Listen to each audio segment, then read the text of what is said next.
A gente peca porque a gente é pecador.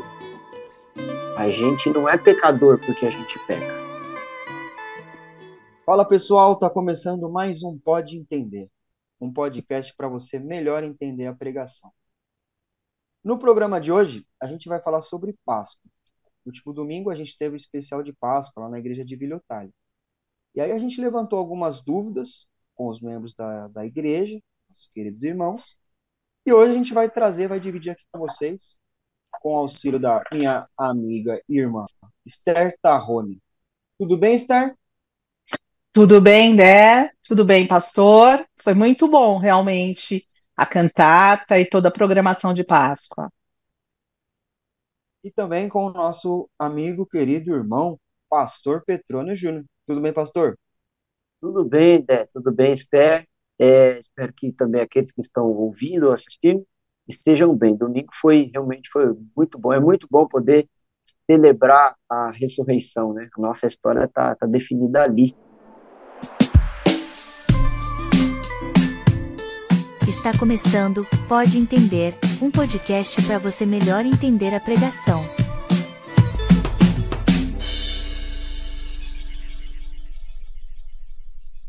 Pastor, a nossa primeira pergunta, ela veio do pessoal da mocidade. É a seguinte: somos rebeldes porque temos problema ou temos problemas e por isso somos rebeldes? Quase um poema, né, pastor? Como é que é o negócio? Faz aí de novo a pergunta. Somos rebeldes porque temos problemas ou temos problemas e por isso somos rebeldes? Essa pergunta, ela é legal, porque agora eu não me lembro se foi Lutero, eu acho que foi Lutero, que ele disse que ah, a gente, a gente peca porque a gente é pecador. A gente não é pecador porque a gente peca. Aí é parecida com essa pergunta aí. O que isso significa? Ah, eu não me torno pecador porque eu peco. Ou seja, dentro dessa pergunta aí, eu não me torno problemático porque eu sou rebelde. É ao contrário. É porque eu sou rebelde, ou seja, é porque eu sou pecador, que eu sou problemático. É, é sempre depois, né? Se a gente retomar nossa história lá em Gênesis, que a gente ouviu esses dias lá na igreja, a gente vai se lembrar, o pecado entrou no mundo, afetou tudo, né? A estrutura muito boa que Deus designou para a criação, e a partir dali todos nós nos tornamos seres problemáticos, seres, os pecadores, né?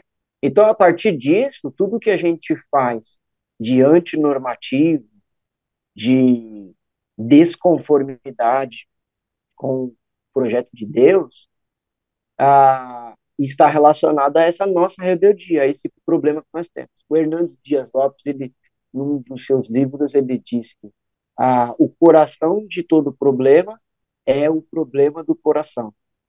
É a mesma coisa que a gente está falando aqui. O centro de todos os problemas, na verdade, é o problema que a gente tem dentro de nós, no nosso centro, no centro da nossa existência.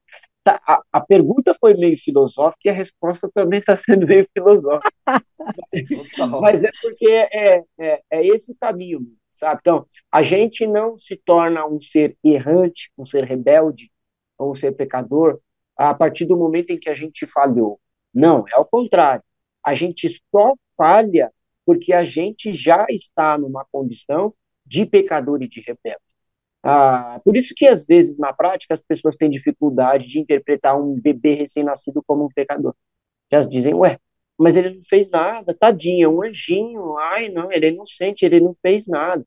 Ele pode ser ignorante com relação ao conhecimento do que é certo, do que é errado, do conhecimento sobre si mesmo. Ele é ignorante. Agora, inocente, ele não é. Indesculpável, ninguém é nesse mundo. Nós podemos ser ignorantes quanto ao conhecimento da verdade. Por isso que Jesus diz: eu sou o caminho, eu sou a verdade. vocês conhecerem a verdade, vocês serão verdadeiramente livres. Conhecer a palavra de Deus, conhecer a Cristo, nos dá essa oportunidade de revelar para nós o que é a vida, o que é o mundo, quem sou eu.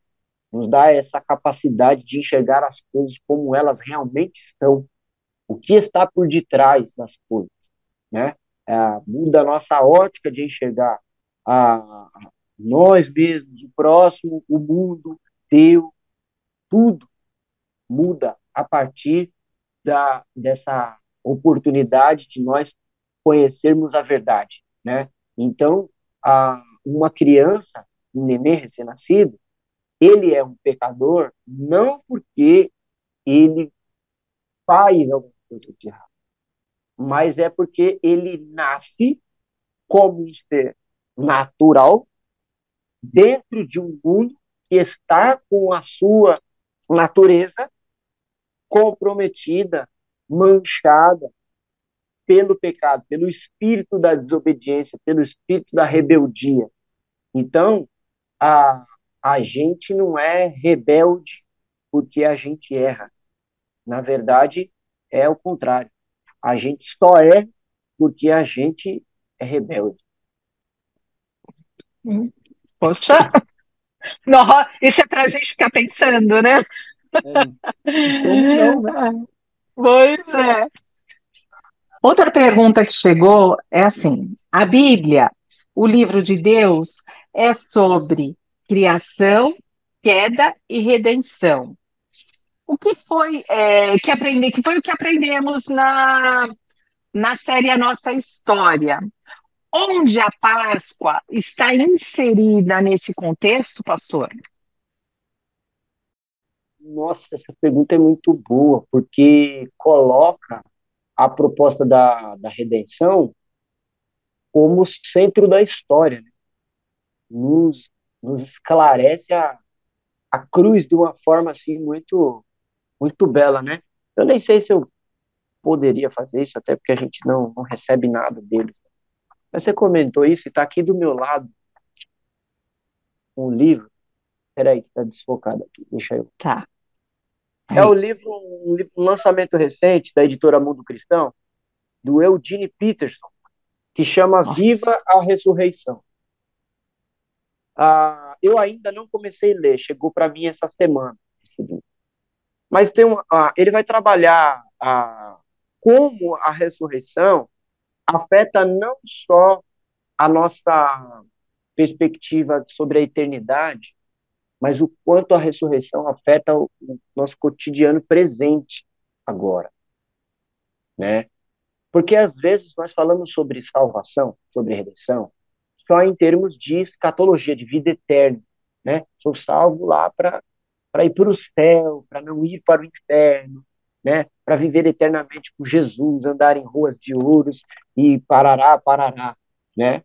Mas como é que essa realidade do céu toca a minha vida aqui e agora, né? E eu gosto muito de pensar sobre essas coisas, porque se o plano de Deus fosse só nos garantir um passaporte para o céu, bom, a partir do momento que você aceita Jesus, você tinha que ir para o céu na hora. Todo mundo que aceitasse Jesus, vamos dizer assim, ia ser arrebatado. Mas não, a gente continua vivendo aqui. Então tem um plano, tem um propósito, tem um chamado, tem uma missão, né, para sobreviver nesse mundo, né? Então, como é que a gente vive no tempo presente agora, sabendo que nos está proposto lá no futuro, lá na frente? Então, quando a gente fala de criação, queda, redenção, e a gente tem que passar pela temática da Páscoa, que é o que está proposto aí na pergunta, a Páscoa ela é um centro gravitacional da narrativa do povo de Deus, tanto no Antigo quanto no Novo Testamento. A Páscoa é a clareza do desejo de Deus estar conosco, sabe?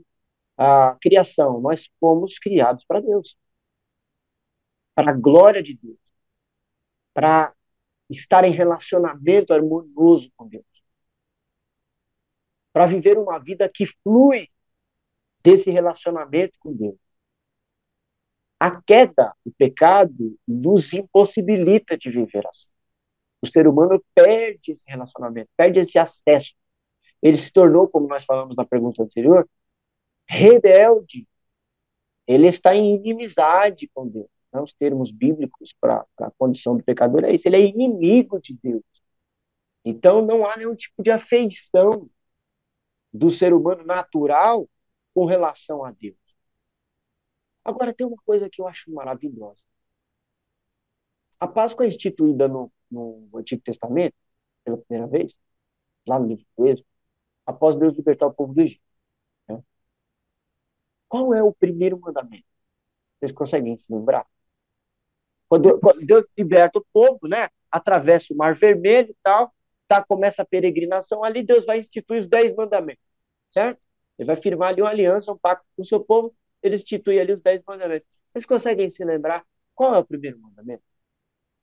Amarás teu Deus de todo o teu coração. Esse é o resumo, né? Jesus O resume resumo é.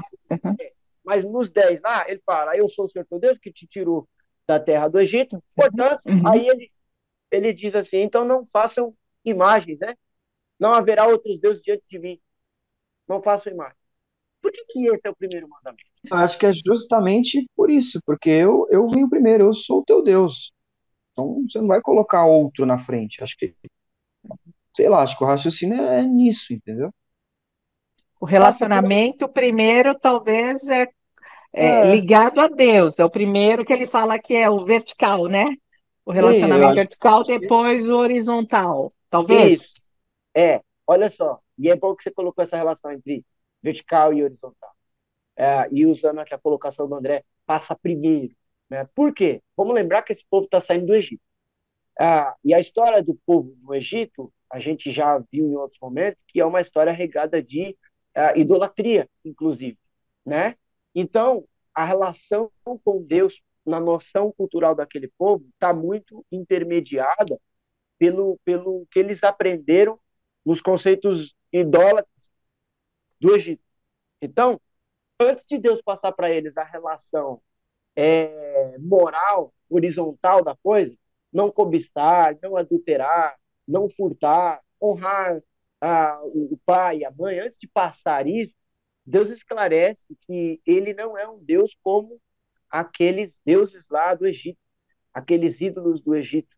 Ele diz, olha, vocês estavam acostumados a rezarem, a adorarem, a idolatrarem imagens. Eu não sou assim. Se vocês querem ter realmente um relacionamento profundo, harmonioso comigo, começa por aqui. Eu não sou esse tipo de Deus que vocês estão pensando. E outra coisa, né? Nós fomos criados para viver esse relacionamento com Deus, vertical, resultando numa horizontalidade como produto desse relacionamento com Deus. Lembra lá? Nossa história nós aprendemos isso, né? Criados em amor para gerar vida. Como é que a gente vai gerar vida para o próximo quando nós estamos realmente conectados com Deus, que é o gerador da vida, e vive nessa relação entre adoração e missão, né? Então, é isso que você vê por detrás na questão da criação, que é da redenção, envolvendo o tema Páscoa. Por que é que Deus liberta o povo? Olha só, liberta, estamos falando de liberdade. Ele liberta o povo e diz: bom, vocês estão livres, eu sou quem libertou vocês. E a nossa relação, a partir de agora, não é aquela relação escrava que vocês tinham com o faraó, aquela relação escrava que vocês tinham com os deuses do Egito. Eu sou o Senhor, não é faraó, e eu sou o teu Deus. Então não façam imagem de mim. Então, a Páscoa, e depois disso ele institui a Páscoa. A Páscoa, ela está passando por essa temática de redenção, de liberdade para o povo de Deus, de possibilidade de viver a vida, não a partir daquilo que a cultura nos ensina, não a partir da noção de liberdade que o mundo nos orienta, mas a partir da noção de liberdade que nós temos agora em relacionamento com Deus. Por quê? Porque nós fomos criados para isso. A gente sempre vai ter que voltar para a criação. Às vezes a gente quer falar de escatologia, que é o final da história. Ah, como é que vai ser quando Jesus vai voltar? Quais são os sinais? A gente quer entender o final sem ter um conhecimento exaustivo do começo, porque o final só vai fazer sentido como um desdobrar do começo, daquilo que aconteceu no começo, ou daquilo que deveria acontecer no começo e não aconteceu porque o pecado entrou no mundo. Então, criação, queda, redenção, e a Páscoa está no centro disso. A Páscoa, como o próprio termo em hebraico para Páscoa é Pestach, né? Significa pastagem, né? Então, essa marca, né? Deus tirou o povo do Egito, atravessou o mar e agora começa uma nova jornada, uma nova vida, né? Uma nova maneira de viver em relacionamento com os outros e com Deus. Não através dos ídolos, mas através dessa relação harmoniosa com o Senhor, nosso Deus, Criador do céu e da terra. Então, não dá para falar da história do povo de Deus sem falar sobre Páscoa. Não dá. Eu sempre falo, a Páscoa é mais importante que o Natal. Porque é a E a Páscoa, redenção? porque assim, ó, a Páscoa é mais importante que o Natal por causa do seguinte: o Natal, que é sobre o nascimento de Jesus, sobre a vinda de Jesus ao mundo, é, a ciência pode comprovar isso, historiadores podem confirmar isso, arqueólogos podem confirmar que Jesus veio. E ok. Só que Jesus veio com um propósito, com uma missão.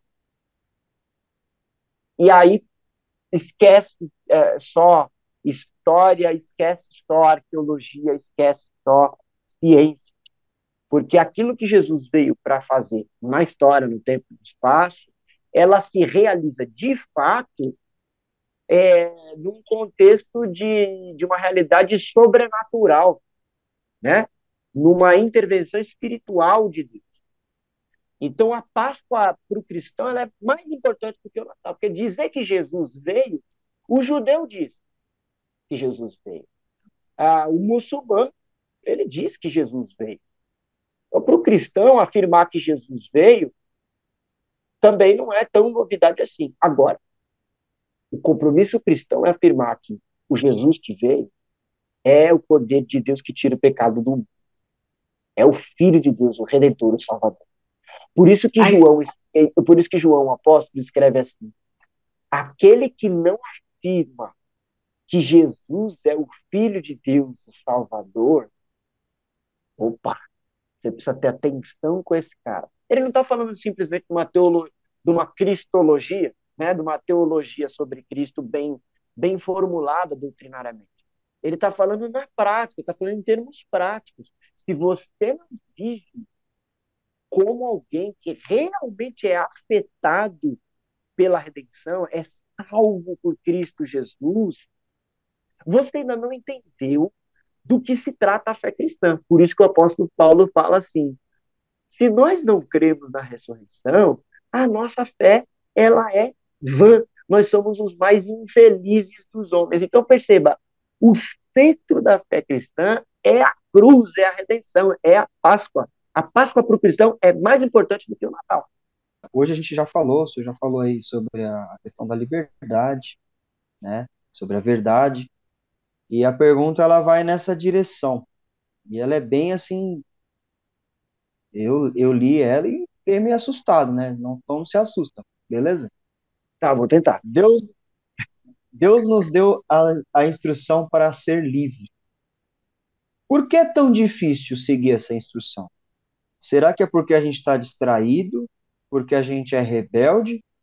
Ou porque nós não estamos interessados no pós-vida? Olha, as três opções, elas têm a ver, né? Têm relação. A falta de interesse com o pós-vida, as distrações, mas o começo é a rebeldia. A gente nunca vai conseguir falar de tudo que está desajustado nesse mundo, nessa vida, dentro da cosmovisão cristã, tá? Sem tocar na temática do pecado.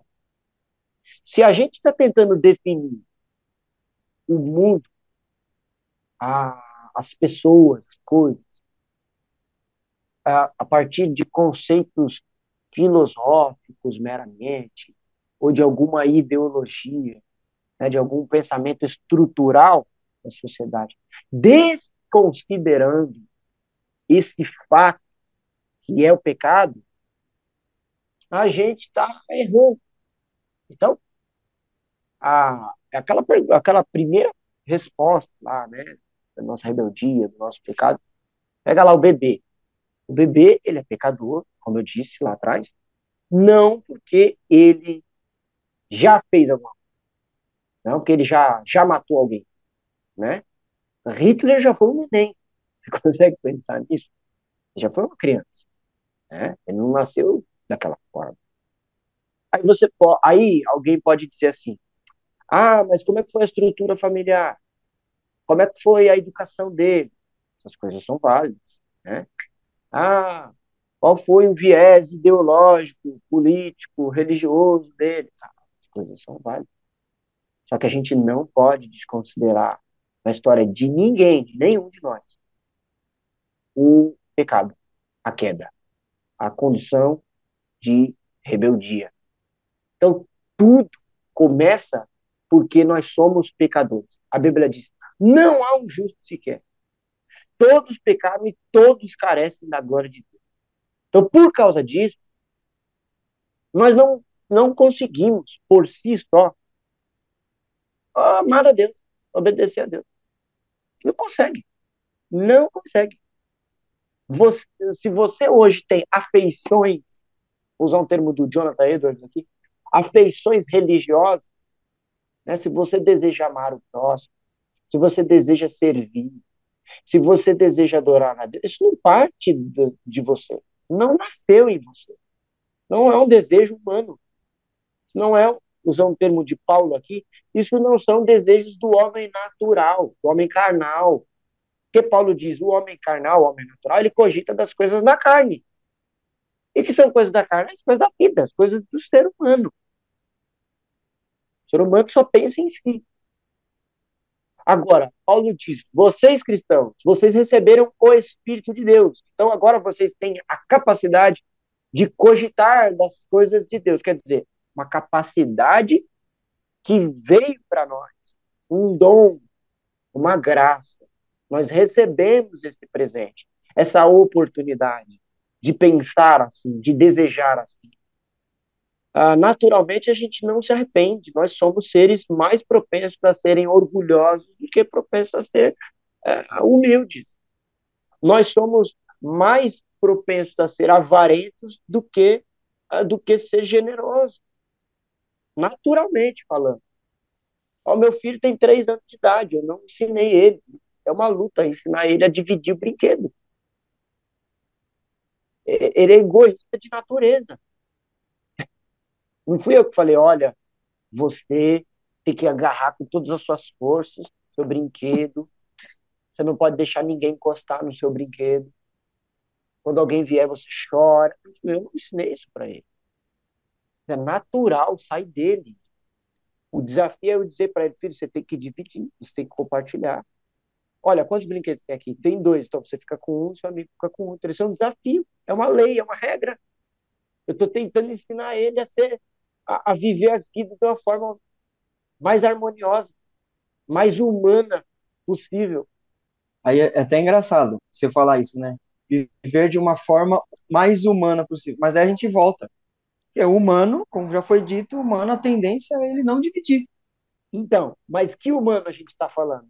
Do humano criação só ou do humano que foi afetado pela queda? Porque esse é o ponto.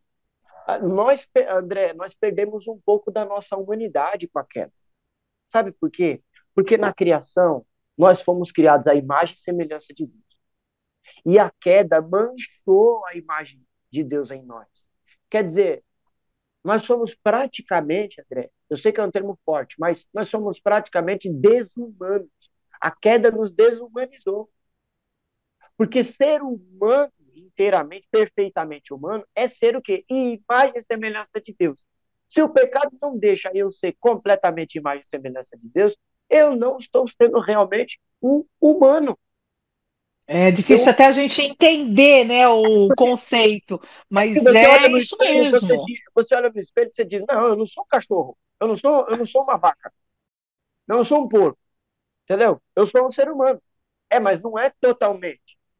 Em termos de essência, de tudo. Você não está vivendo a sua humanidade em toda a sua plenitude. Você não é um humano completo. Falta em você. O pecado está te escondendo. Ele está te cobrindo. Não dá para ver muito bem você. Por isso que tem horas que eu vejo você. Tem horas que eu não te reconheço. Não é assim que às vezes as pessoas falam. Você fica nervoso, alguém fala assim: Meu Deus, Esther, você ficou do jeito que, nossa, eu nem te reconhecia. Nem parecia você, nem parece a Esther que eu conheço. O pecado ele faz isso com a gente. Ele ofusca não só quem nós somos, mas a própria imagem de Deus em nós. Eu ouvi esses dias alguém me contando. Lembra daquela prisão que hoje é desativada no Brasil, lá em Ilha Grande, no Rio de Janeiro, né? Ela fica, a Ilha Grande, se eu não me engano, é em Angra dos Reis, né? E os presos eles eram levados para lá, mas eles eram submetidos a uma situação de desumanização. Não bastasse o fato de eles serem jogados lá, na prisão, eles passavam por torturas e situações que desconfiguravam a pessoa. Eles viviam como animais, como porcos. Né? A comida era jogada no chão, eles comiam a comida no chão. Então, eles eram submetidos a uma realidade de desumanização mesmo. Né? Eles eram espancados, torturados para realmente ter a sua aparência afetada como uma das punições dos crimes cometidos por ele. Então, o que o pecado fez na nossa história é realmente fazer com que nós nos tornássemos desumanos, vivêssemos, em vez de comermos o banquete de Deus. Olha só, lembra da história do filho pródigo, que podia comer bem lá na casa do pai, mas ele tomou uma decisão que chegou a ponto de desejar a comida do porco. O pecado faz isso com a gente. Você E pode, você nesse pode, século, pode falar. pastor, esse momento que a gente vive de individualismo assim radical, isso já não, também não denota essa questão de eu ser um desumano, porque se tá bom para mim, eu não estou nem preocupado com mais ninguém. Não sei, não importa a família, às vezes nem filho, nem mãe, nem nada. Meu, para mim tá bom aqui essa situação. Isso também não denota essa desumanização? Exatamente. E aí, isso vai esclarecendo para a gente o quanto o ser humano é um ser, no final das contas, carente de Deus. Né? Porque a gente sabe que, historicamente, a igreja passou por muitos tempos de glória. Né? Assim, não estou falando só do Brasil, mas do mundo, né? A gente tem histórias, né? Personagens, momentos históricos muito importantes em que o evangelho pregado pela igreja, a influência social da igreja, realmente fez muita diferença na sociedade.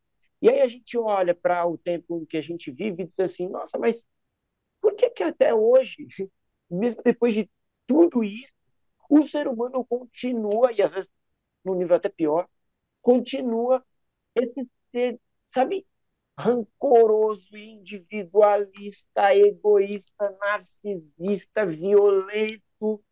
Por quê? Porque todos pecaram e carecem da glória de Deus. Sempre a gente vai ter que voltar para o assunto pecado. Não dá. Por isso, criação, queda, redenção. É importante. A gente não pode só falar de criação. Deus criou tudo muito bom? Sim, mas o pecado afetou essa estrutura muito boa. E é por isso que nós precisamos da salvação. É por isso que nós precisamos de um redentor, de um vingador. É por isso que nós precisamos da justiça de Deus. Porque essa vida que nós vivemos aqui agora não é a vida ideal. Não é a vida em liberdade que Deus tem para nós. Nós vivemos aprisionados, vivemos em cativeiro. Por isso nós precisamos de Cristo. Ah, e aí é que entra o evangelho, é aí que entra a mensagem da cruz, a boa notícia de dizer, gente, né? Aqui dando uma espécie de spoiler, a gente vai entrar na próxima semana na série Eu Sou, né? Que é essa expressão Eu Sou é Jesus dizendo que ele é Deus, porque o Eu Sou é o Yahvé no Antigo Testamento, né? Moisés diz, qual é o seu nome? Lá na sarça ardente. No contexto da redenção, no contexto do êxodo, Moisés pergunta, qual é o seu nome?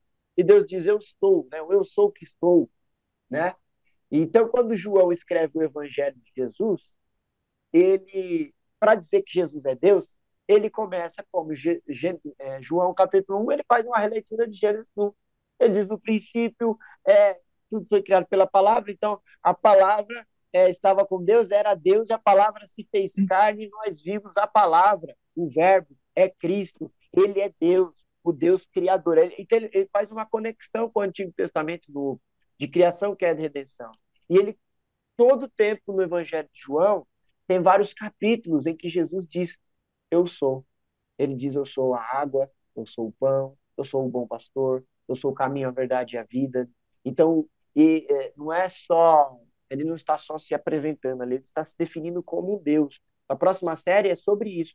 E ali tem uma coisa interessante na história da mulher samaritana no poço, quando Jesus diz para ela, ela diz assim, então você é um profeta, você conhece muitas coisas, você deve saber quando o Messias vem. Aí Jesus diz, eu sou o Messias. Aquela mulher fica doida com essa boa notícia. Ela solta o balde dela lá, ela solta as coisas dela, que ela foi pegar água no poço, ela até esqueceu o que ela foi fazer ali, volta correndo para a cidade e fala, encontrei ele.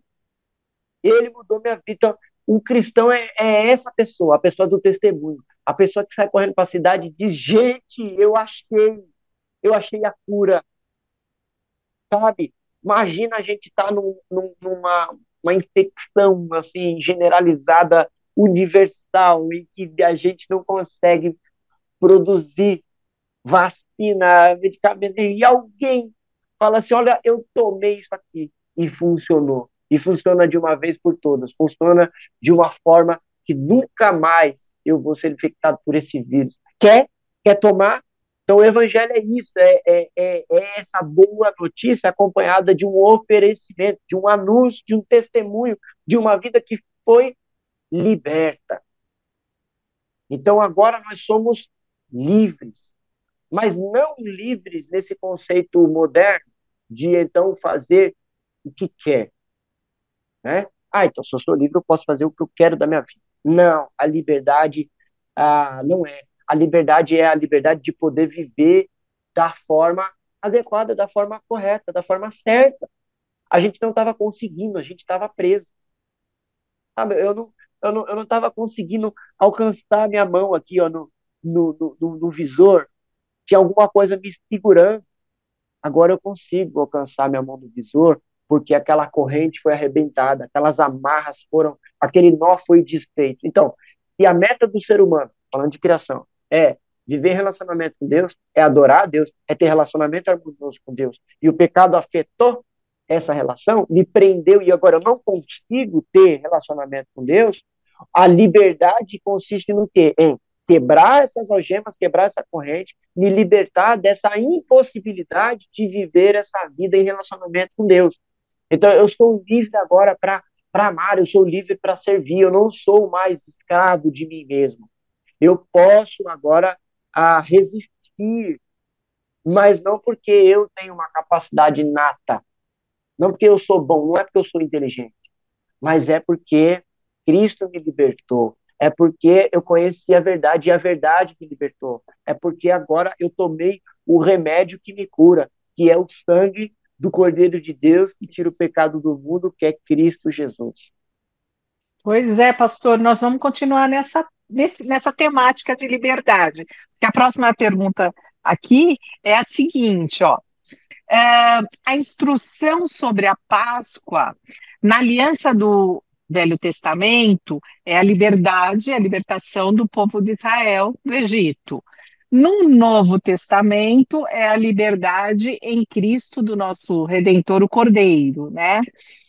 Mas quando se mistura essa questão de chocolate, coelho, aí na Páscoa, principalmente para as nossas crianças.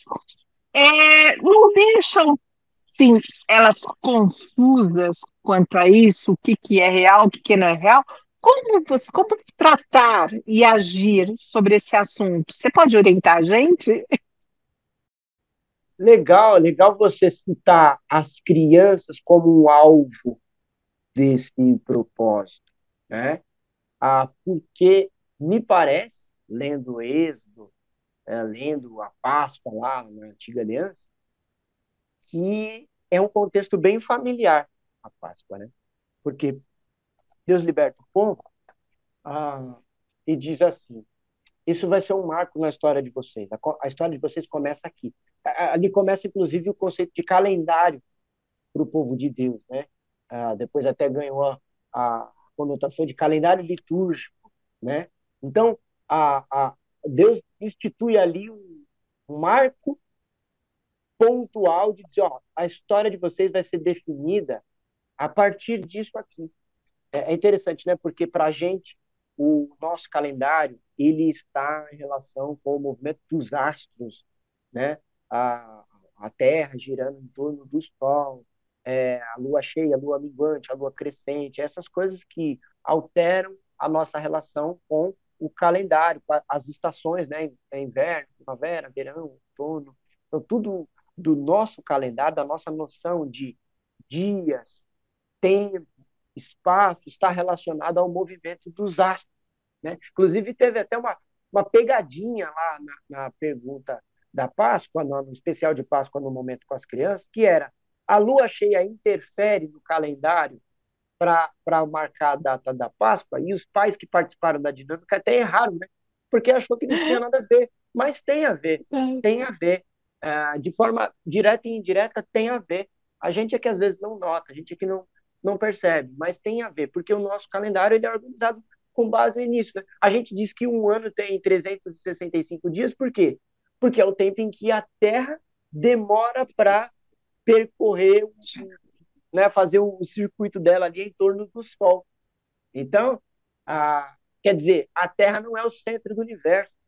Para nós, o centro do universo, em termos de calendário e dias, né, é o Sol, né? Então, a gente está baseado nisso, no Sol, na Lua, no movimento das coisas para organizar o tempo e o espaço. Na Bíblia parece ter uma proposta um pouco contracultural disso. Deus diz assim, olha, embora Gênesis capítulo 1, versículo 4, diz que Deus colocou o Sol e a Lua justamente para marcar o tempo, mas lá no contexto da redenção, do Êxodo, Deus liberta o povo e diz, olha, agora a partir de hoje, a partir desse dia, vocês vão começar a contar o dia de vocês. Quer dizer, não é com base no Sol, não é com base na Lua, é com base no pacto, é com base na aliança. E ali ele diz, bom, esse vai ser o primeiro dia, o primeiro mês, é a Páscoa, vocês começam por aqui, a história de vocês é aqui. Quando chegar essa data, o filho de vocês, aí entra as crianças na história, ele diz, o filho de vocês vai perguntar, papai, mamãe, por que é que a gente guarda isso? Por que que a gente faz isso desse jeito? Né? Porque tem toda a instrução lá, né? Do pão sem fermento, do cordeiro, né? Do vinho, né? Ali a Páscoa, todo aquele símbolo, aquele simbolismo, né? Que é tipologia, né? Uma coisa que a gente falou aí umas semanas atrás, né? Que é tipologia daquilo que Cristo de fato vai ser depois, né? Mas ali, naquele contexto, tem já ali uma ideia de família por trás. Ele diz, olha, seus filhos vão te perguntar o que, que é a Páscoa e você vai dizer para ele, nós comemos esse pão, bebemos essa uva e sacrificamos o cordeiro porque nós éramos escravos, Deus nos libertou, essa é a nossa história e etc. e tal. Bom, esse é o Antigo Testamento, a Páscoa está definida dessa forma. Quando vai para o Novo, Jesus, antes de morrer, ele diz Gente, eu vou morrer. Chegou a hora. E João escreve isso. Chegou a hora. Eu quero ressignificar os encontros de vocês, as refeições de vocês.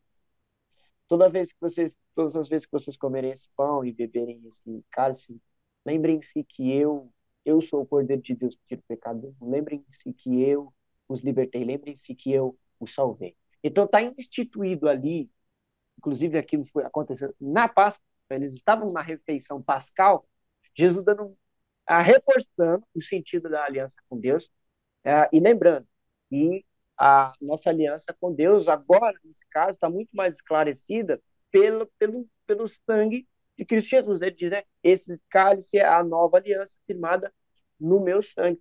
Então, essa é a Páscoa, biblicamente. Agora, a cultura nos vende a ideia de que a Páscoa é o quê? Coelhinho, chocolate. Pastor, isso é coisa do anticristo, isso é coisa do diabo.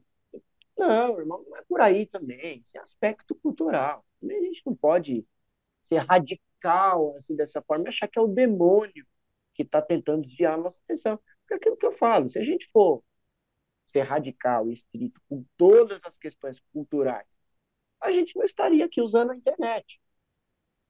Quem inventou a internet não foi o crente, não foi o apóstolo Paulo.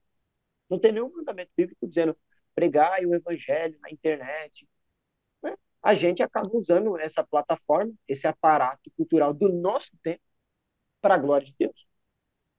É uma possibilidade, é uma oportunidade, né? Nós estamos utilizando isso. Isso aqui não é uma ferramenta gospel, né? Então, o que acontece?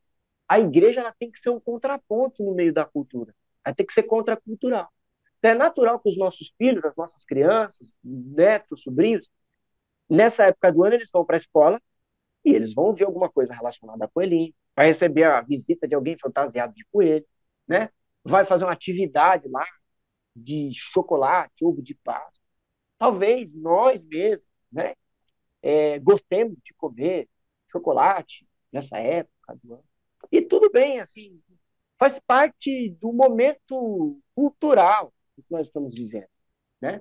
A questão é nós sempre nos lembrarmos o sentido dessa data. Então é aí que entra o papel do pai cristão e da igreja. O papel do pai cristão e da igreja é ensinar, de fato, o que é a Páscoa, como está lá no Êxodo. Papai e mamãe, quando teu filho te perguntar o que é a Páscoa, conte a verdade para ele. Narre a nossa história. Diga para ele que nós somos o povo de Deus, o povo que foi libertado pelo sangue do Cordeiro. Essa é a nossa história. Então, é isso que a igreja tem que cuidar. Então, o esforço da igreja, do pai, da mãe, cristãos, o esforço é sempre, não é ser contra chocolate, não é isso, mas é ser mais a favor de ensinar sobre o pão e sobre o vinho, sobre a ceia, sobre o sacrifício pascal, do que só meramente fazer disso só mais uma celebração. Porque não é só uma festa folclórica e cultural como qualquer outra. Não, como eu disse, não é uma pergunta lá anterior. É o centro gravitacional da nossa fé, é a ressurreição, é a Páscoa. Nós dependemos disso para crer na vida eterna. Nós dependemos disso para viver uma nova vida. Nós dependemos da morte do Cordeiro de Deus que tira o pecado do mundo, que é Jesus Cristo pendurado no madeiro. Nós dependemos disso. Então não é uma festa qualquer. Precisa ser levado muito a sério. Então, eu sei que vai chegar o Natal também, a gente vai trocar presentes, a gente vai fazer amigo secreto, a gente vai decorar a árvore de Natal, né? A gente está se vendendo para a cultura, são coisas pagãs. Não, faz parte da cultura, mas a gente tem que lembrar, o Natal é sobre o nascimento de Jesus. Então, o Natal não é sobre os presentes que eu dou, o Natal é sobre o presente que Deus me deu, que é o seu filho, né? O Natal é sobre o presente maior que Deus nos deu, que é a salvação em seu filho que foi dado a nós. Então, é sempre procurar provocar no nosso coração, educar a gente assim, sabe? A gente se lembrar do que é que a nossa história se trata. Não é sobre nós, é sobre Deus, sobre o que Deus quer, sobre como Deus está conduzindo todas as coisas. Então a educação cristã, tanto por parte da igreja quanto dos pais cristãos, tem que partir desse pressuposto contracultural nesse sentido. Porque se nós deixarmos de falar, a cultura, ela nunca deixa. A sociedade nunca vai deixar de falar. Então, nós estamos falando de Páscoa aqui, mas a gente poderia estar falando de outras coisas. A gente poderia estar falando sobre identidade, sobre política, quer ver, ó, eu sei, é polêmico, é tabu. Sexualidade. Muitos pais cristãos não falam disso com os seus filhos.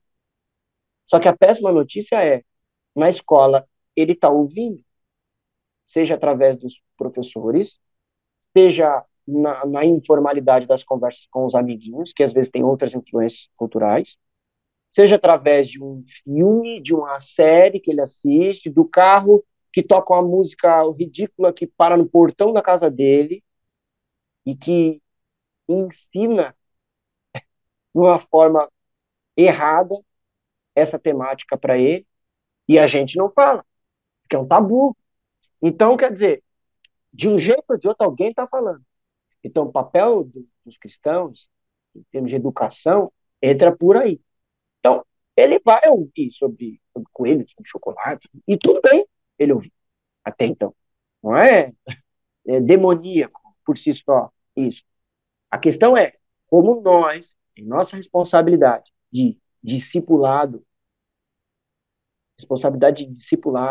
de ensinar a palavra de Deus, como nós, em nossa responsabilidade, temos lidado com isso. Tem um livro do Richard Niebuhr, que é O Cristão e a Cultura. Ele fala sobre esses momentos de tensão na vida do cristão. Quando é que a gente tem que redimir a cultura? Quando é que a gente tem que rejeitar a cultura? Né? Quando é que a gente tem que aceitar a cultura? Então, para cada situação, você vê uma coisa.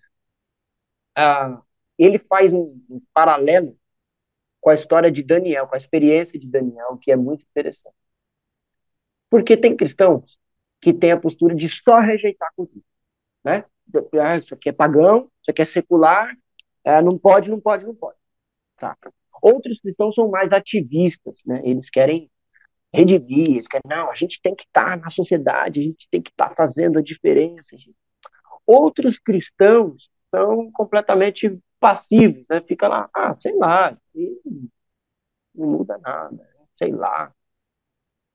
O Richard Niebuhr, ele provoca do seguinte forma, ele diz assim, vamos imaginar, seu filho, você é cristão, né? Você educa seu filho nos princípios cristãos. Seu filho chega em casa com uma atividade da escola, que é sobre, você vê lá na apostila, no livro didático dele, uma cena lá de teor sexual bem baixo, pejorativo, você não gostou daquilo. O que você faz?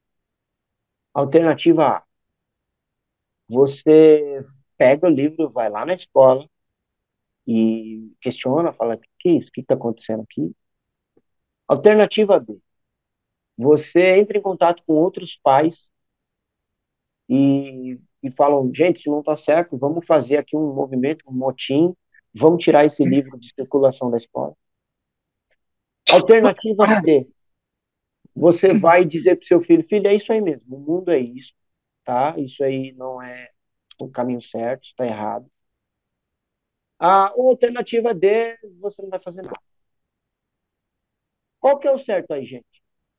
Daria para fazer as três, né? Inclusive nada. E aí, Sérgio, o que você acha? Eita, pastor, aqui é você que responde. Boa história. Gostou dessa, né? Tá, vou responder. Sabe qual que está certo? Todas. Para o cristão. Todas. Viu? O cristão, ele pode rejeitar, como ser uma pessoa, como santo, ele pode dizer, eu vou tirar meu filho dessa escola. Ele pode rejeitar. Ele pode, como ao promotor da justiça de Deus, ir lá na escola e fazer um motim e reclamar. Ele pode. Isso também é uma legitimidade do cristão. Ele pode também dizer para o seu filho, filho, olha, é isso mesmo. É isso, o mundo é isso, o mundo é cheio de pecado, por isso nós precisamos de Jesus. O cristão tem compromisso com a evangelização, inclusive dos filhos. Então, E todas lá essas na palavra de alternativas Deus, estão né? corretas. Então todas essas alternativas, elas estão corretas. Na prática, o que que acontece, então? A gente é que tem que aprender a dosar isso, saber qual é a hora de rejeitar, saber qual é a hora de interferir, de pregar o evangelho, saber qual é a hora de não, vamos lá, a gente tem que redimir, a gente tem que levar redenção para isso. Então, ele faz essa ideia, até essa ilustração que a gente pôs aqui, usando a história de Daniel. Você vê Daniel vivendo na Babilônia, fazendo, em alguns momentos, o movimento de rejeição, às vezes o momento de redimir a cultura, às vezes o momento de estar ali até, como é que fala? Desrespeitando as regras. Então tá lá, Babilônia propôs, ó, tem que comer isso aqui, os manjares dos deuses, tem que comer. Se não comer, vai morrer. Daniel falou, negativo, não vou comer. Ele rejeitou a proposta da cultura. Mas não é só isso, a história de Daniel não se limita a isso. Porque Daniel passa a servir Nabucodonosor, um pagão, um secular. Isso para nós é até estranho de cogitar hoje em dia. Né? A gente, eu não sei, a nossa ética ela é muito distante dessa ética da Bíblia. Né? Jesus senta com Zaqueu, gente. Zaqueu é corrupto, ele desvia verba, sabe? Zaqueu é um criminoso e Jesus vai lá, se convida para ir na casa de Zaqueu. Não foi nem Zaqueu que falou, Jesus, vem jantar na minha casa. Não, Jesus falou, ô Zaqueu, hoje eu quero ir lá na sua casa. Ele é amigo de Zaqueu, ele abraça a adúltera, pega em flagrante, não é? Estão fazendo um falso juízo da moça. Não, foi pego em flagrante. Mas Jesus está do lado do errado. Isso é um absurdo. Os fariseus diziam isso, é um absurdo. Ele é amigo de pecadores. Ele nem lava a mão para comer. Esse homem não pode ser Deus, não é possível. Então, para nós é estranho essa ideia de servir a Babilônia.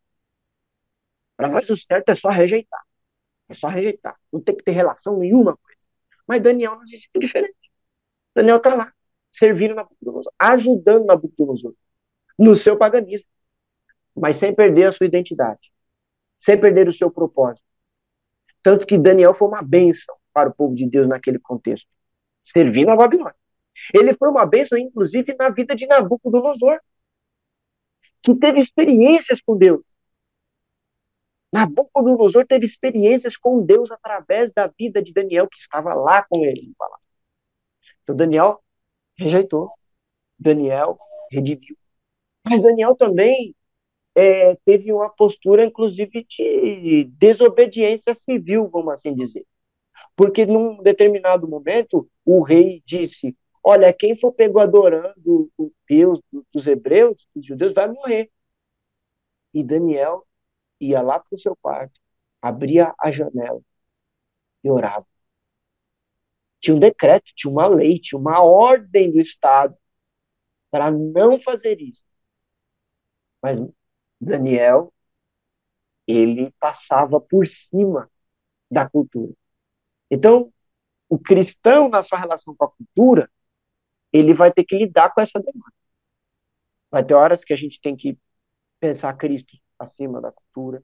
A gente vai pensar, às vezes, numa acomodação cultural, porque às vezes é importante. Né? Como eu falei, nós estamos usando a internet, nós estamos usando outras plataformas, aqui outros mecanismos, outras ferramentas que fazem parte da produção cultural da nossa geração para o bom propósito de pregarmos o evangelho, edificarmos a igreja, né? Glorificarmos a Deus. Então, essa questão de como é que lida com chocolate, com coelho, etc. e tal, a gente lida dentro dessa dinâmica, de entender nossa identidade, nosso propósito, nossa liberdade, nossa história, qual é a narrativa que nós estamos encenando nesse palco que é o mundo. Qual é a narrativa? É a narrativa da cultura? É a narrativa do consumismo, do mercado, do materialismo? Não. É a narrativa da redenção, do povo que é livre, do povo que está tentando viver com a glória de Deus em todas as esferas da vida. Essa é a nossa história. Então, pera lá, como é que a gente vai lidar com o chocolate, com o coelhinho, com, enfim, com todos os aparatos culturais que a gente tem. A gente está citando isso porque é a época, né, é a Páscoa, mas como é que a gente vai lidar com essas coisas? A gente vai lidar a partir de quem nós somos, da nossa identidade. A nossa identidade agora nos define. Eu sou o Senhor teu Deus que te tirou da terra da escravidão. Portanto, não faça imagem de mim, não cobiça, não furta. Não, quer dizer, a nossa identidade agora está definida a partir dessa nova relação que nós temos com Deus. Então a gente vai viver no mundo, vai ter que lidar com essas coisas, vai conviver com essas coisas, mas sem se comprometer com elas, sem servir a elas. Então, no final das contas, é aquilo que Paulo falou. Tudo me é lícito, mas nem todas as coisas convêm. Tudo me é lícito, mas eu não me deixarei dominar pelas coisas. Quer dizer, é lícito, mas eu preciso julgar de acordo com a ocasião, se é conveniente. É lícito, não está dizendo que é proibido, é lícito, mas isso não pode me levar a uma escravização ideológica, filosófica, emocional, não sei. Aí a gente vai, cada um, examinar esse caso, como a gente colocou na proposta aí. O que você faz? Você rejeita? Você tira seu filho da escola? Você educa seu filho? Você faz um movimento? Não sei, cada um aí ia tomar uma decisão. E todas essas decisões são decisões cristãs, decisões boas. Nenhuma dessas estão erradas, entendeu? Desde que a gente tenha como alvo glorificar a Deus em todas as coisas, quer comais, quer bebais, façais tudo para a glória de Deus, os modos com que a gente vai fazer isso, para atingir esse final, os meios que a gente vai usar para ter como fim realmente glorificar a Deus, né? É válido, é válido. Toda boa dádiva vem do Pai das Luzes. Isso, a gente quer pedir para o pessoal continuar mandando perguntas, né, sobre o tema. Nós vamos entrar numa nova série aí, então o pessoal pode ir mandando perguntas para a gente vai selecionando. O que não der para responder, eu acredito que o pastor responda pessoalmente, não, ou por e-mail, por, né, alguma outra ferramenta, mas que continue mandando questões para a gente. É isso aí. Dia 9 estreia a nova série da igreja. Eu Sou. O nome é impactante, né? O pastor Júnior e o pastor Lindbergh vão dividir o púlpito lá. Existe a escala deles lá. E vão trazer a palavra para a gente. Deus abençoe. Obrigado aí pela companhia, você que assistiu, você que ouviu. Obrigado, Esther, mais uma vez aí, somando forças, tentando descadeirar o pastor aí, mas bicho é bom, né? Obrigado, pastor, Obrigado, gente. pelo Obrigado seu você. apoio nesse projeto aí. Que Deus continue abençoando sua vida, viu? Imagina. Obrigado vocês por serem essa companhia que me ajuda a pregar a palavra de Deus para a igreja. Então é isso, pessoal. Então vocês sigam lá nossas redes sociais, curtam, compartilhem e ajude a gente a alcançar mais pessoas em nome de Jesus. Beleza? Amém. Valeu, Tchau. até semana que vem. Até semana que vem. Até mais.